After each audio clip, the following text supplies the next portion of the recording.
When Liam Roseneur was announced as Chelsea's new assistant coach in January 2025, it should have been a footnote, a coaching appointment, routine business. Instead, it became a flashpoint, a symbol of everything that's broken about modern multi-club ownership. Because Liam Roseneur wasn't unemployed, he wasn't looking for a new role. He was the manager of RC Strasbourg, another club owned by the same people who own Chelsea.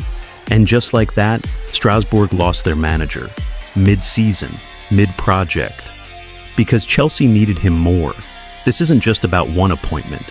This is about what happens when football clubs stop being football clubs and start being assets in a portfolio.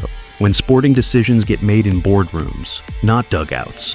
When fans at two clubs, separated by hundreds of miles, find themselves angry at the same ownership group for completely different reasons.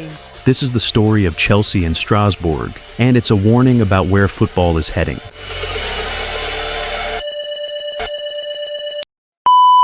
Let's start at the beginning. When Todd Boehly and Clearlake Capital bought Chelsea in 2022 for $4.25 billion, they didn't just buy a football club.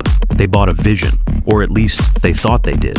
The plan was clear: build a multi-club model. Think City Football Group, think Red Bull. Acquire clubs across Europe, create synergies, share resources, develop talent. On paper, it made perfect sense. Strasbourg was the first domino. In June 2023, Clearlake took a majority stake in the French club.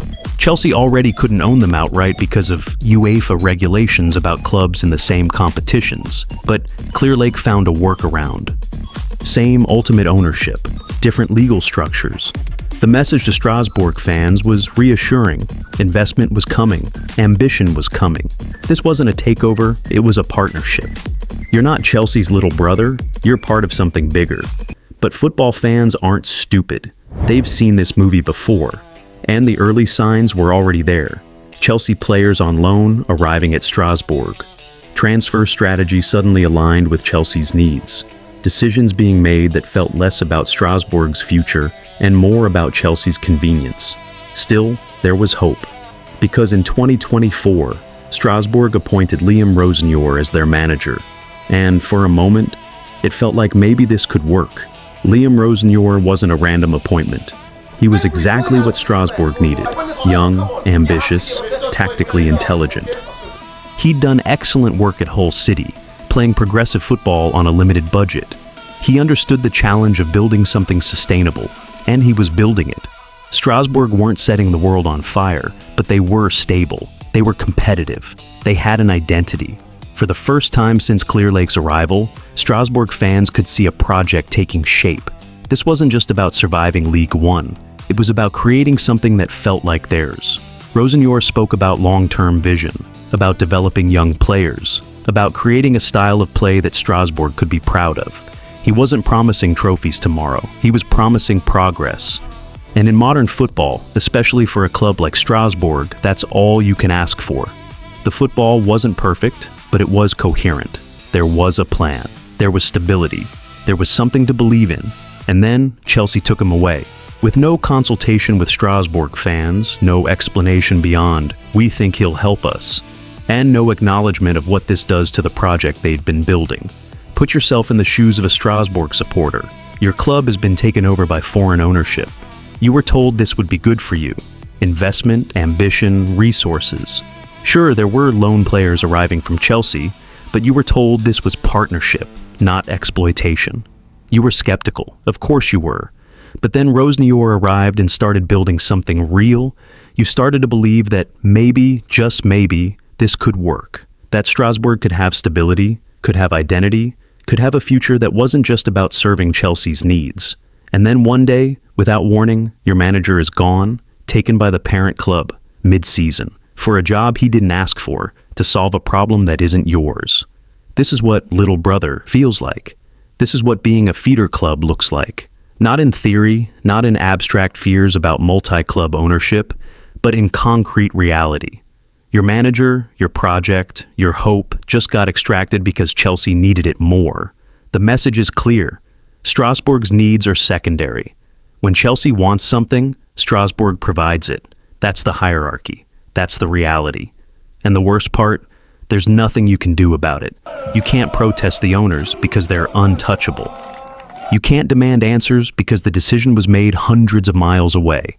You can't even claim it's illegal because technically it isn't. It's just deeply fundamentally unfair. Strasbourg fans are angry, but more than angry, they're disillusioned. Because this confirms what they feared from the beginning. They're not a partner club. They're a resource to be extracted. Now, here's where it gets interesting. Because Chelsea fans are angry too, just for completely different reasons. Chelsea fans look at the Roseneur appointment and see chaos. They see a lack of direction. They see a board that doesn't know what it's doing. Think about it from their perspective. You've just spent over $1 billion on players in 2 years. You've cycled through multiple managers. Your squad is bloated, incoherent, and underperforming. You're struggling to meet financial fair play regulations. Your fan base is losing patience. And your solution is to hire the manager from your sister club? Why wasn't Roseneur hired before he went to Strasbourg if you rated him so highly? Why are you disrupting your own club's project to patch together a coaching staff at Chelsea? What is the plan here? This is what happens when there's no sporting vision. When decisions are made reactively, not strategically.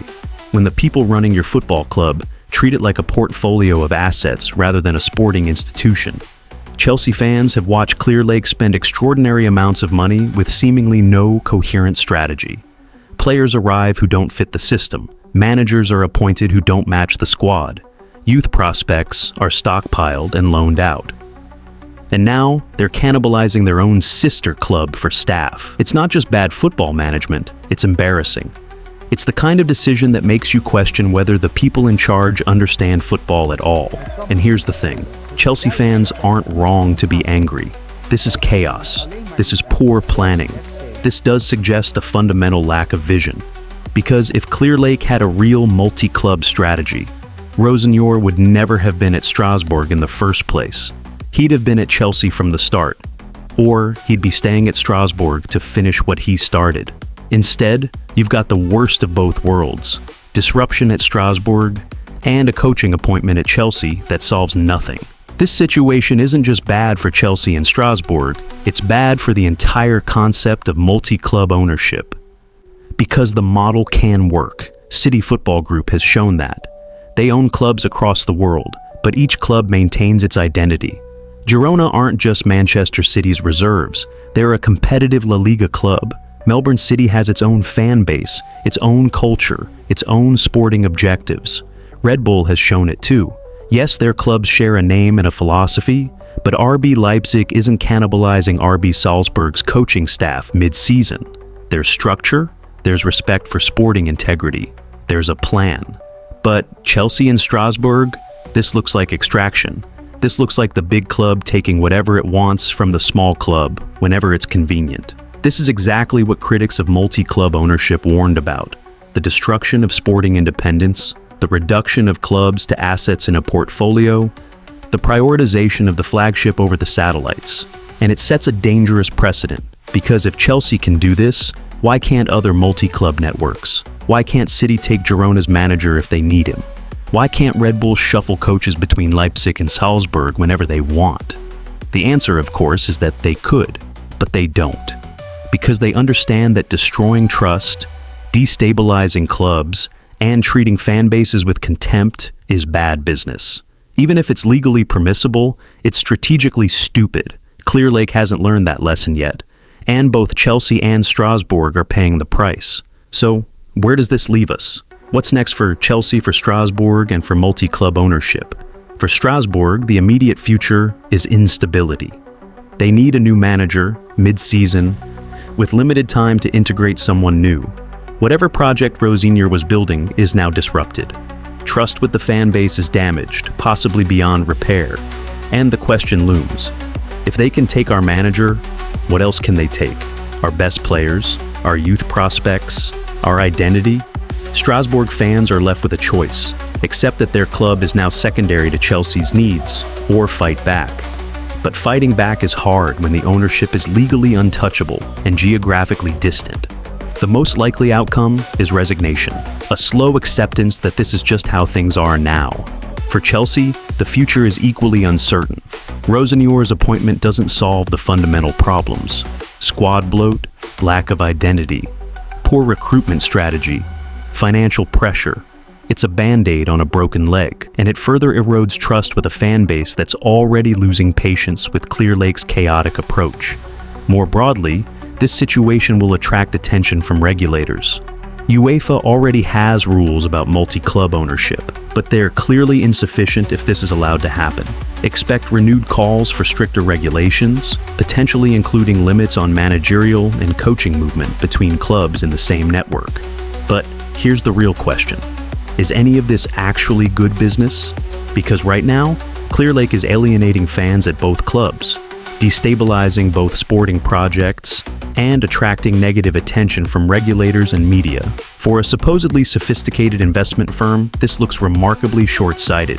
The optimistic view is that Clearlake learns from this, that they recognize the damage done and implement better governance structures to prevent it happening again, that they invest genuinely in Strasbourg as an independent sporting entity, not just as Chelsea's support system. The pessimistic view is that this is just the beginning, that we'll see more extractions, more disruptions, more examples of the big club prioritizing itself at the expense of the smaller clubs in the network.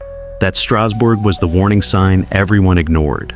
The Liam Rosenior situation is more than a coaching appointment. It's a test case, a moment that reveals what multi-club ownership looks like when there's no sporting vision, no respect for independence, and no consideration for the fans who make football matter in the first place. Chelsea fans are angry. Strasbourg fans are angry. And they're both right to be, because this isn't partnership. This isn't synergy. This is extraction. And football deserves better. What do you think? Is this salvageable? Or is the Clearlake project fundamentally broken? Let me know in the comments below. And if you want more deep dives into the business side of football, subscribe to Pitch and Profit, because the numbers don't lie, even when the owners do.